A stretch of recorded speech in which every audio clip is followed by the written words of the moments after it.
What is racism?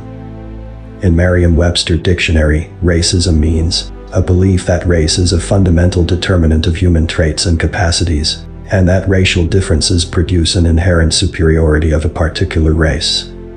In other words, it is the belief that people are defined by their race or ethnicity. Why does racism exist? In this video, let me explain this from a spiritual point of view.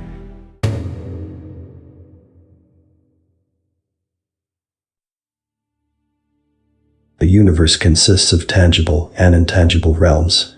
The tangible realm is the material world we live in. It can be experienced through our sensory organs, such as eyes, ear, nose, tongue, and skin, through the five senses, including sight, hearing, smell, taste, and touch. On the other hand, the intangible world is not easily perceivable by these senses. The color spectrums we see and the sound frequencies we hear are only a small fraction of all the colors and sounds in the universe. For example, we see what we see because our eyes have 3 photoreceptors: red, green, and blue. All the other colors we observe are based on these 3. Our vision is only good compared to some animals, such as dogs, which have only 2 photoreceptors, green and blue. Mantis shrimp, however, have up to 16 photoreceptors and can even see ultraviolet. Therefore, the world in mantis shrimp's eyes is much more colorful than what we see. Although our physical senses are inherently limited, we still rely on them to define the world and even ourselves. Most people these days believe in materialism, assuming that what we see is what it is and what we can't see doesn't exist. Even scientists must confirm the reliability of the research through sensory input, such as observations. However, a growing number of quantum physicists are now questioning the reliability of observations and the world's objectivity. They found that human observation itself can determine the observational results. The bottom line is that our senses are not as reliable as most of us think. But how does all of this relate to racism? Because relying too much on our senses can make us forget who we are. From a spiritual perspective, we are essentially energetic beings with a cosmic origin. The physical body is only a tool or a vessel that temporarily carries our spiritual energy to help us experience the material world. It is made of the elements from this material realm, from the Mother Earth. These elements will eventually return to the material realm when we leave. But our spirit comes from a cosmic source that is intangible to our sensory organs. So, we are not this body, we are not even this mind. We are part of a source that is even higher than the highest dimension. Different cultures and traditions have given this source various names in history. It is called God, Allah, Brahman, Tao, or emptiness. Initially, when humans decided to experience this physical reality, our sensory organs were tools to assist us in navigating through the material world.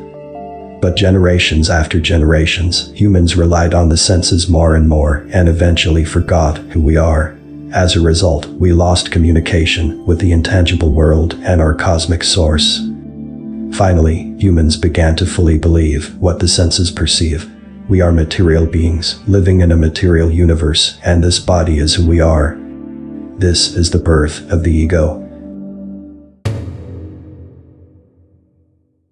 The attachment to the ego means clinging to the concept of I, or self. This I is based on the body, plus all the labels we collected in life, such as roles in society, social status, and wealth.